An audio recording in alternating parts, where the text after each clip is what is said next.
थोड़ा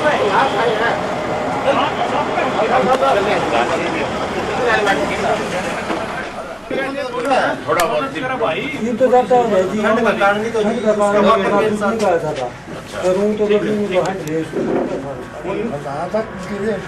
उन्नीस सौ तिरासी लग रही है हमने गए कदे भी दूसरी पार्टी में बहुत बढ़िया एन मामला है कदे कोई बच्चा इनने बताई मेरे से मगर तोला को मिलियो मुझे है पेंशन के मिलेंगे जल्दी ना कर रही ठीक है। नमस्कार, मैं हूं प्रमोद और आप देखना शुरू कर चुके हैं दी सड़कनामा.com की जींद उपचुनाव यात्रा। इस समय मैं मौजूद हूं पांडु पिंडारा की धरती जींद में और पिंडारा गांव है ये। मेरे साथ हरियाणा विधानसभा में नेता प्रतिपक्ष अभय सिंह चौटाला हैं और आज पिछले 2 दिन से गांव-गांव जा रहे हैं इनेलो प्रत्याशी उमेद सिंह रेड्डू के चुनाव प्रचार में। कैसे चल रहा है प्रचार चौटाला साहब आपका? यहाँ का जो चुनाव है उसका अपना एक महत्व है। यहाँ लड़ाई अपने और पराये की है।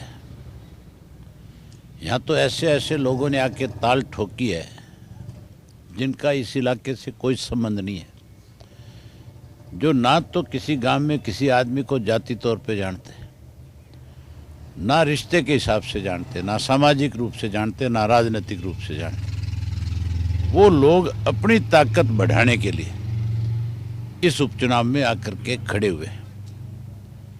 यहाँ की जनता ने मन बना लिया कि इस चुनाव के अंदर अपने और पराये की पहचान करके देंगे, ताकि फिर दोबारा कोई ऐसा गैर व्यक्ति जिसका हमारे से संबंध ना हो वो इस इलाके में आकर के कहीं अपने आप को हमारे वोट की वजह से ताकत लेकर के जाए, उसको 100% सबक सिखाएंगे। 23 तारीख से चौटाला साहब भी प्रचार करने आ रहे हैं, पिंडारा से शुरुआत करने जा रहे हैं।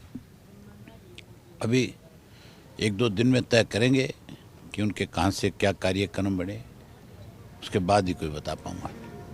आज मुख्यमंत्री ने भी शहर में कई कार्यक्रम किए हैं। सुरेंद्र बरवाड़ा के घर चाय भी पी है और सुरजेवाड़ा पे भी कहा है कि उसकी 10% से कम हाजिरी है विधानसभा में।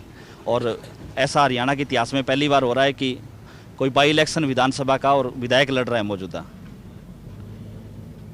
मैंने भी पहली दफ़ा देखा है एमपी एमएलए का चुनाव लड़ सकता है, एमएलए एमपी का चुनाव लड़ सकता है, लेकिन सिटिंग एमएलए कोई बाई इलेक्शन लड़े, ये तो ये समझो फिर कि उनका राजनीतिक दिवालिया पिट गया। कोई जिस पार्टी के पास उम्मीदवार नहीं होंगे वो ऐसे उम्मीदवारों को ला करके चुनाव लड़ाएंगे। ऐसी हालत बीजेपी की अपनी है। मुख्यमंत्री जो कांग्रेस के उम्मीदवार के बारे में ये कहता है, अपने गिरबान में भी तो एक बारी झांक ले।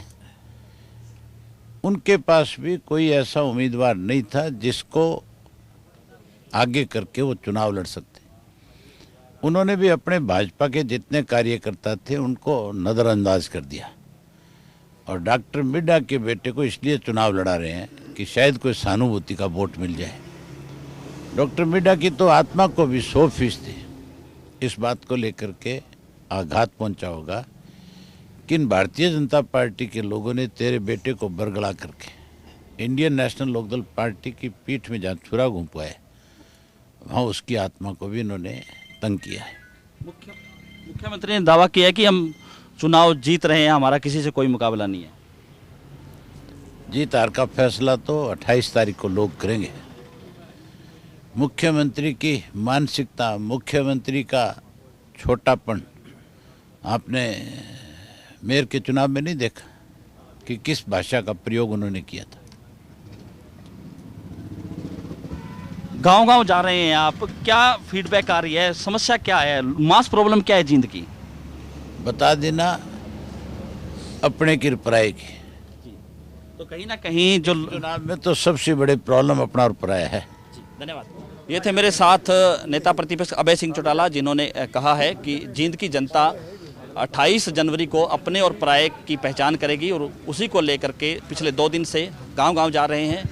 और इनका दावा है कि जो मुख्यमंत्री मनोहर लाल ने आज जो बयान दिया है, मुख्यमंत्री ने कहा है कि उनका मुकाबला किसी से नहीं है। अभय सिंह चौटाला ने उस पर भी निशाना साधा है, कहा है कि 28 जनवरी को और 31 जनवरी को चूंकि परिणाम आएंगे तो पता चल जाएगा कि किसका मुकाबला किससे है। हमारे साथ आप लगातार बने रहिए, हमारे यूट्यूब चैनल को सब्सक्राइब कीजिए और अगर ये वीडियो आप फेसबुक या ट्विटर पर देख रहे हैं तो हमारे पेज को फॉलो करना ना भूलें। बहुत बहुत शुक्रिया।